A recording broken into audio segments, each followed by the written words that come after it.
Olá, meus amigos, eu sou Ricardo Marques e esta aula de hoje é sobre sociedade em nome coletivo.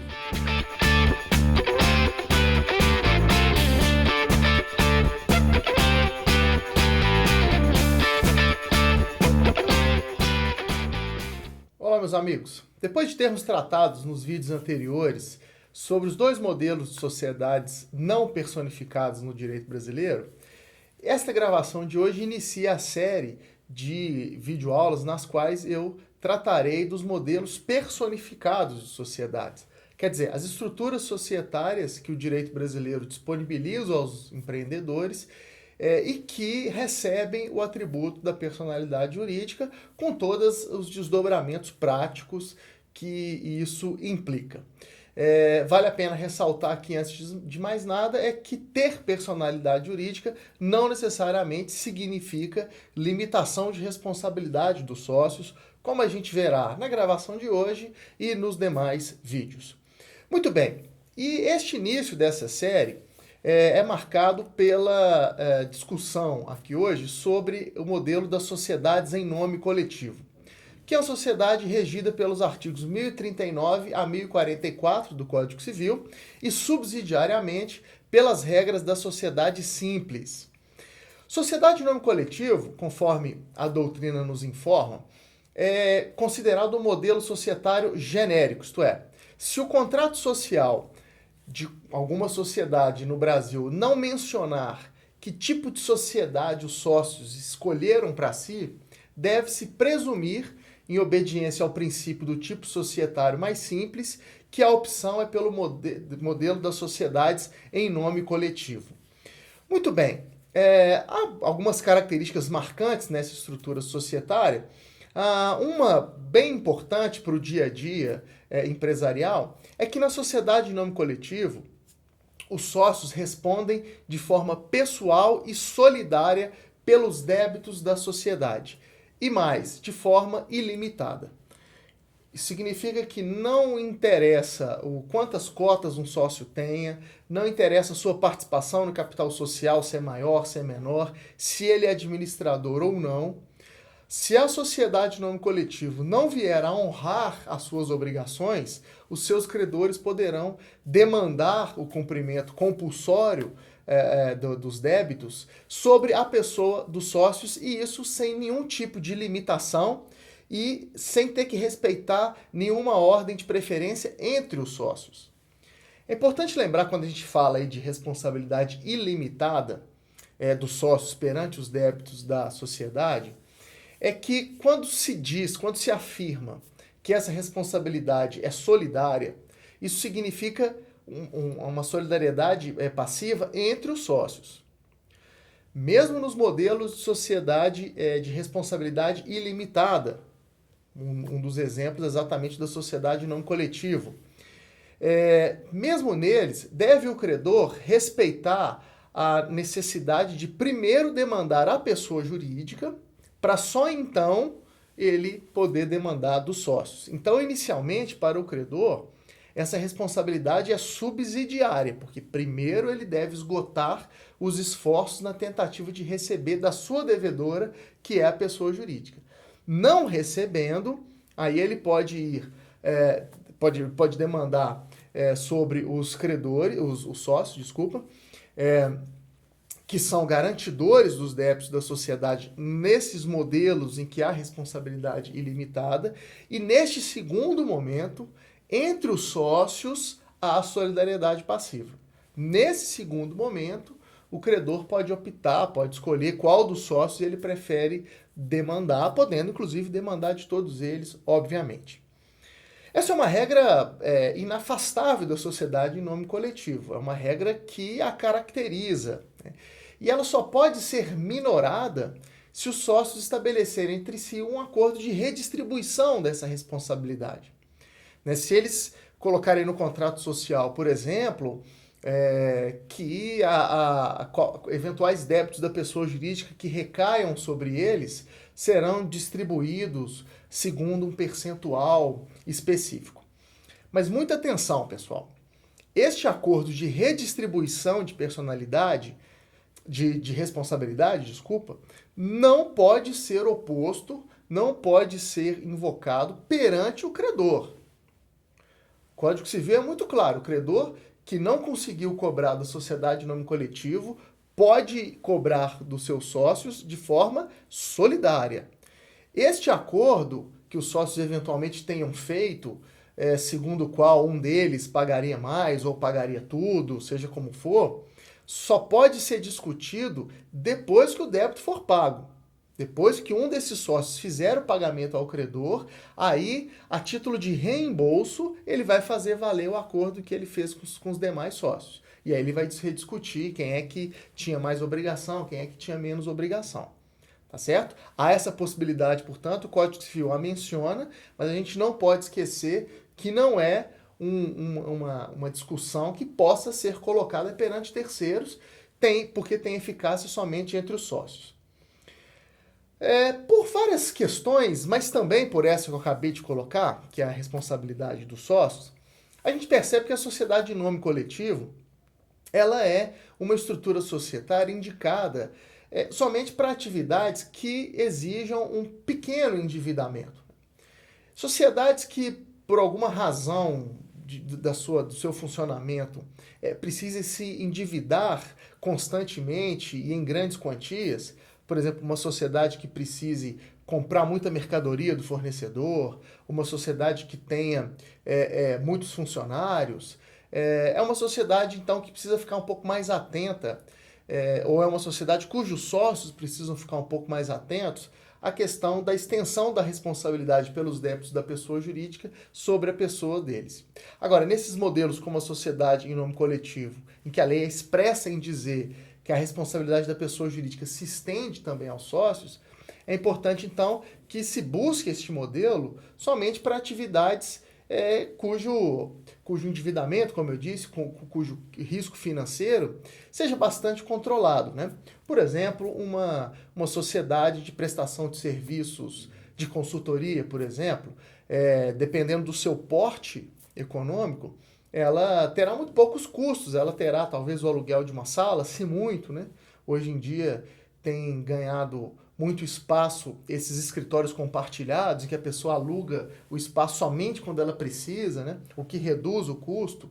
Então, uma sociedade de consultoria em algum setor, em alguma profissão intelectual, ela pode, dependendo do seu porte, ter um nível de custo bastante reduzido. Talvez aí a conta de celular, talvez uma conta de internet, os gastos com aluguel de uma sala de reuniões, são custos bastante administráveis e que, se forem repassados aos sócios, são facilmente absorvíveis. Então, numa situação como essa, o modelo da sociedade em nome coletivo ele pode se apresentar como bastante razoável, né? Muita gente comenta, né? Fala, poxa, mas se há modelos de responsabilidade limitada, isto é, se há modelos societários nos quais os sócios não respondem pelos débitos da sociedade, senão até um determinado limite de valor, né, por que alguém optaria por criar uma sociedade em nome coletivo? Né? Por mais que o endividamento seja pequeno, por mais que o risco seja pequeno, não seria melhor, não seria mais seguro buscar a segurança da sociedade, de um dos modelos de sociedade limitada? Né? Bom, essa é uma pergunta que sempre aparece, uma discussão que sempre se apresenta quando a gente discute, quando eu leciono sobre direito societário. E eu sempre coloco, eu sempre respondo que a gente não pode esquecer das demais características que esses outros modelos societários apresentam, como uma sociedade em nome coletivo. Essa questão da responsabilidade ilimitada, ela é a primeira característica que eu pontuei aqui. Este modelo ele apresenta outras circunstâncias que podem ser interessantes para aqueles sócios naquele momento. Pode ser que na atual conjuntura, naquele momento que a sociedade é criada, a relação que os sócios tenham, recomende que eles adotem o modelo da sociedade em nome coletivo ao invés de uma sociedade limitada, por exemplo. Aí, com o passar do tempo, se a atividade fica mais complexa, ela fica mais arriscada, uma mudança societária pode ser pensada e ela sempre é possível. É preciso lembrar disso. Os sócios eles podem alterar a estrutura societária sempre que eles acharem necessário. Então, se naquele momento a limitação da responsabilidade não é uma questão prioritária, porque a sociedade não terá um grande endividamento, a aqueles sócios, de repente, eles podem voltar a sua atenção para outras características que outros modelos societários vão oferecer e que talvez encaixe melhor com a sua necessidade naquele momento. Se depois, num futuro, a questão da limitação de responsabilidade se tornar prioritária, é possível a alteração do tipo societário, né? Então, nesse sentido, a gente precisa ver as demais características da sociedade em nome coletivo para ver em quais situações elas vão se encaixar. E eu já posso adiantar a vocês que sociedade em nome coletivo, além de servir melhor para atividades pouco arriscadas do ponto de vista financeiro, ela também é ideal para um contexto no qual os sócios são bastante próximos uns dos outros, né? Os sócios fazem questão de se associar uns com os outros exatamente com quem eles são. A sociedade em nome coletivo é, portanto, uma típica sociedade de pessoas. Isso significa que, dentro delas, internamente, as características pessoais dos sócios são muito importantes para que eles tenham sido convidados e aceitos dentro da sociedade. Se João e Maria criaram uma sociedade em nome coletivo, é porque João quer ser sócio de Maria e de mais ninguém, em razão das características pessoais que Maria tem, profissionais, éticas, sejam quais forem, e vice-versa, né? Sociedades ou grupo de sócios dentro dos quais as características pessoais não importam tanto, né? Grupos de sócios nas quais o que interessa prioritariamente entre eles é a capacidade de investimento e não o conhecimento de um deles ou a sua eticidade, ou seja, o que for, qual a característica pessoal que for, aí é preferível se optar por modelos chamados sociedades de capital, né? Que são outros que a gente estudará também aqui no nosso canal de vídeo, né? Então a sociedade em nome coletivo ela se volta para esse contexto bem específico.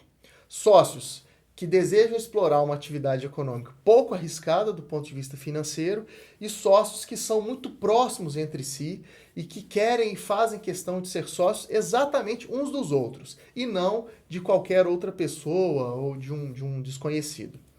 Nesse sentido, o Código Civil vai colocar que a sociedade em nome coletivo não admite pessoas jurídicas como sócios. Isso reforça, isso deixa muito claro esse caráter personalíssimo que essa sociedade tem. Como eu disse antes, se João e Maria criaram uma sociedade em nome coletivo, é porque João quer ser sócio de Maria e de mais ninguém e vice-versa. Não é que João precisa de algum sócio, ele quer se associar com Maria. Se Maria não aceitasse o convite, João não se associaria a ninguém, né?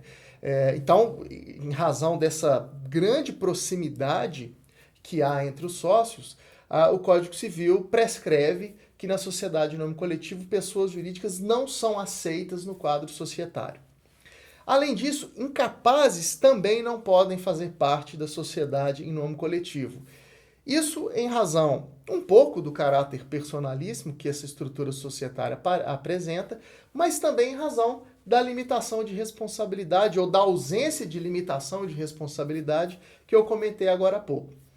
Como nessa sociedade que estamos discutindo aqui, os sócios respondem de forma ilimitada pelos débitos da pessoa jurídica, sempre, sem ressalvas, pelo menos perante o credor, entende-se que não se deve admitir o incapaz no quadro societário, porque essa ausência de limitação de responsabilidade poderia colocar o incapaz numa situação financeira arriscada, complicada, que é de difícil recuperação para qualquer um, para ele muito mais, que a sua situação de incapacidade restringe bastante a sua possibilidade de voltar a adquirir renda e de refazer um patrimônio que eventualmente tenha sido liquidado na cobrança das dívidas de uma sociedade em nome coletivo.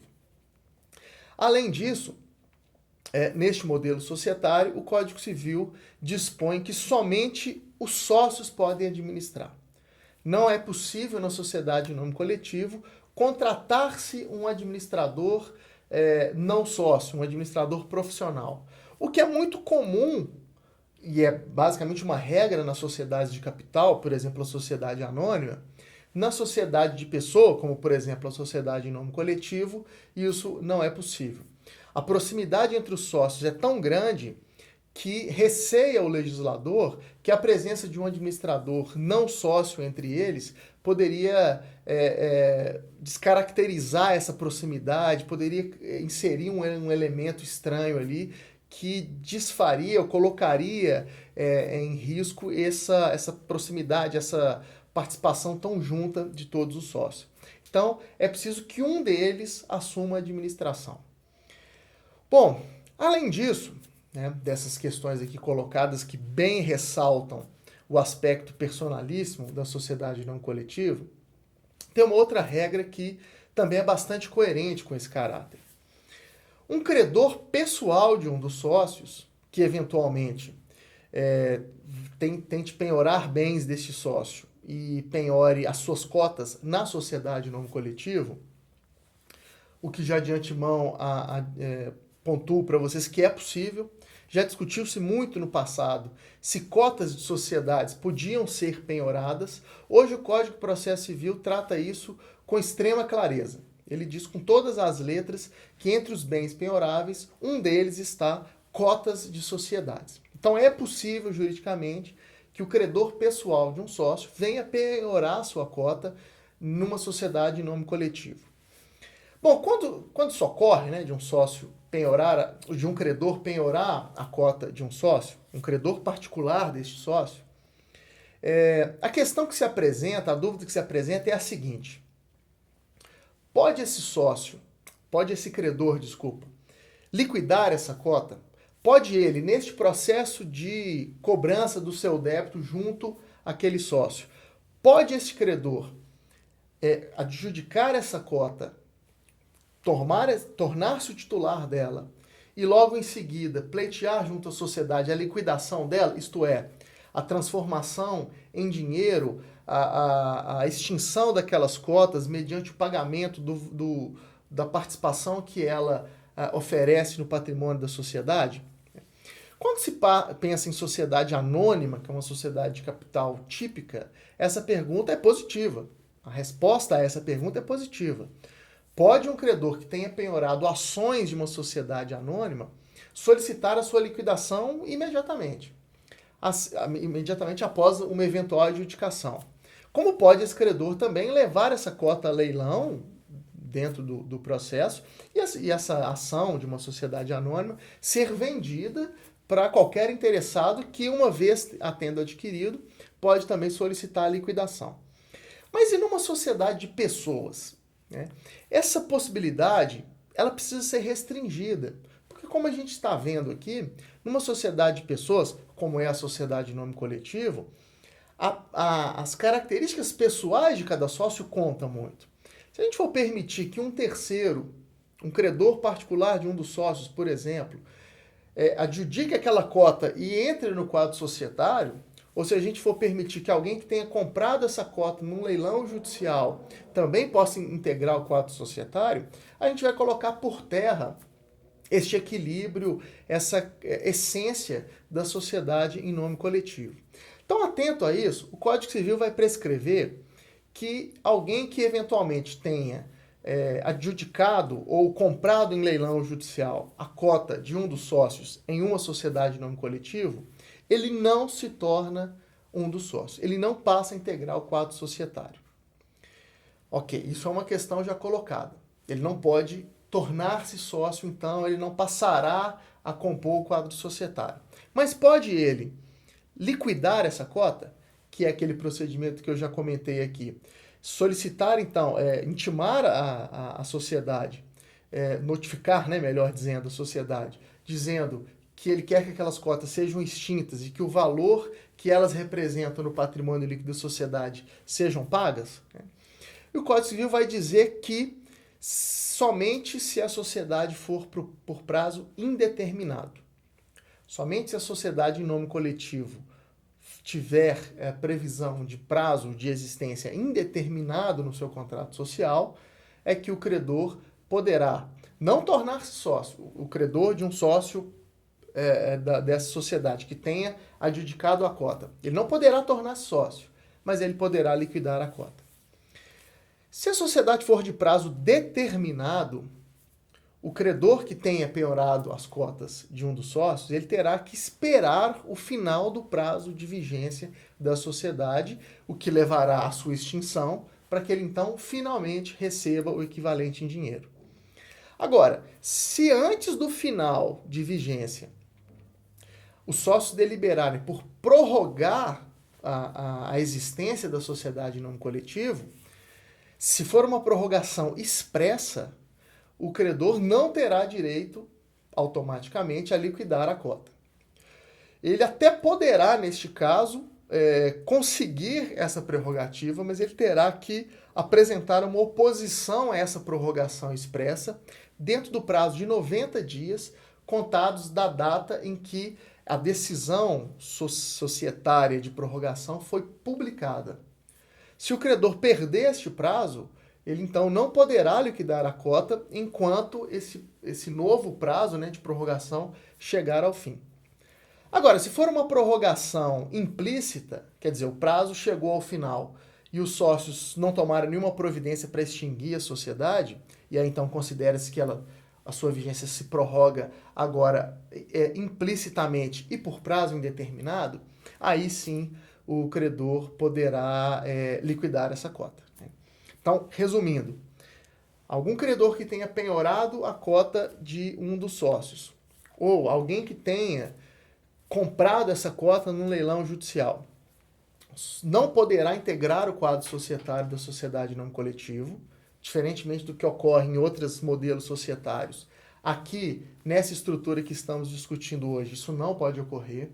O máximo que esse terceiro, né, credor ou que comprou a cota no leilão, poderá fazer é pedir a liquidação dessa cota, porém, somente se a sociedade for por prazo indeterminado. Se ela tiver no seu contrato social previsão de prazo determinado, este terceiro terá que esperar este prazo acabar para poder liquidar a cota. Porque ao final do prazo de vigência, a sociedade que tem prazo determinado, ela tende a ser extinta. Se os sócios deliberarem pela prorrogação expressa, né, pela prorrogação explícita do prazo de vigência da sociedade, este terceiro tem que apresentar uma oposição em até 90 dias da data em que a decisão de prorrogação foi publicada. Se ele perder este prazo, ele perde também essa possibilidade, ele terá que esperar o final do prazo de prorrogação. Agora, se for uma prorrogação implícita, o prazo chegou ao final e os sócios não tomaram providência nenhuma, a sua vigência é prorrogada, sabemos que essa prorrogação é por prazo indeterminado, aí passa a se aplicar a regra do prazo indeterminado, de uma sociedade por prazo indeterminado, dentro da qual o terceiro poderá liquidar a cota adjudicada ou adquirida em leilão judicial. Bom, em razão dessas características, sobretudo de ser uma sociedade de responsabilidade ilimitada, né, nas quais o credor, não conseguindo receber, um credor da pessoa jurídica, não conseguindo receber da sociedade, ele pode demandar num segundo momento dos sócios, a sociedade em nome coletiva deve usar como nome empresarial a firma ou razão social. São dois nomes que são utilizados para denominar o mesmo tipo de nome empresarial. Sabemos que existem 3 tipos de nomes empresariais. A firma individual só pode ser usada por empresários individuais e a denominação só pode ser usada pela sociedade anônima, pela sociedade limitada e pela sociedade comandita por ações. Sociedades que tenham como regra a responsabilidade ilimitada, e é o caso da sociedade em nome coletivo, tem, por força do Código Civil, que utilizar como seu nome empresarial aquele tipo chamado firma social ou razão social, como preferirem. Que é aquele nome empresarial que se caracteriza por conter no nome da sociedade os nomes civis dos seus sócios. De maneira que o credor, ao negociar com aquela sociedade, ele percebe não apenas o nome que aquela sociedade possui, mas também o nome dos sócios que podem ser demandados se a pessoa jurídica não vier a pagar. Então, seria um exemplo, uma razão social como, por exemplo, Castro e Moraes, calçados finos. Antônio Souza e Mário Henrique, roupa sob medida. Havendo mais de 2 sócios, para que esse nome empresarial não fique muito grande, é possível usar a expressão e companhia, né? Ou alguma expressão que também demonstre essa pluralidade de sócios, mas que represente talvez uma característica marcante entre eles. Se são mais de 2 sócios, são todos eles irmãos, por exemplo, é possível colocar o nome de um deles, por exemplo, Antônio Souza, e a expressão e irmãos, e aí a descrição do objeto da sociedade. Agora, não havendo esse grau de parentesco que possa aparecer na firma ou razão social, pode-se usar a expressão e companhia. Você coloca o nome civil de um dos sócios, acompanhado da expressão e companhia. Por fim, meus amigos, precisamos tratar aqui das hipóteses de extinção da sociedade de nome coletivo. Em que circunstâncias ela vai deixar de existir. Discutimos aqui um contexto dentro do qual ela pode ser criada, né? Vimos algumas questões aqui do seu funcionamento, e para finalizar aqui o ciclo de discussão, vamos tratar das hipóteses legais que levam à extinção dessa sociedade.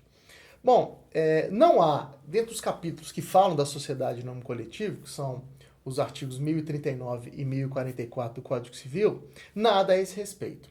Mas a gente sabe que a sociedade de nome coletivo não é regida somente por esses artigos, mas também, em caráter subsidiário, pelas regras da sociedade simples. E no tópico do Código Civil reservado à sociedade simples, há um artigo, que é o artigo 1033, que fala exatamente das hipóteses de extinção, que são, portanto, aplicáveis também à sociedade de nome coletivo.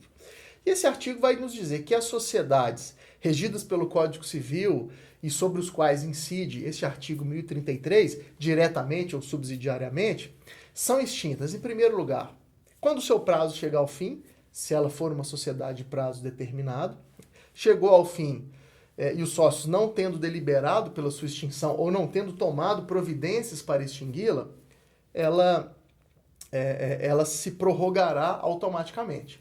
Mas chegando ao final do seu prazo e os sócios confirmando que realmente ela será extinta, ou mesmo que confirmando isso de modo implícito, quer dizer, já iniciando as providências de extinção, a sociedade será extinta sem nenhum outro tipo, sem nenhuma necessidade de alguma votação, de deliberação societária. Chegou ao final, o administrador, então, ele já pode tomar as providências. A outra hipótese é caso haja unanimidade.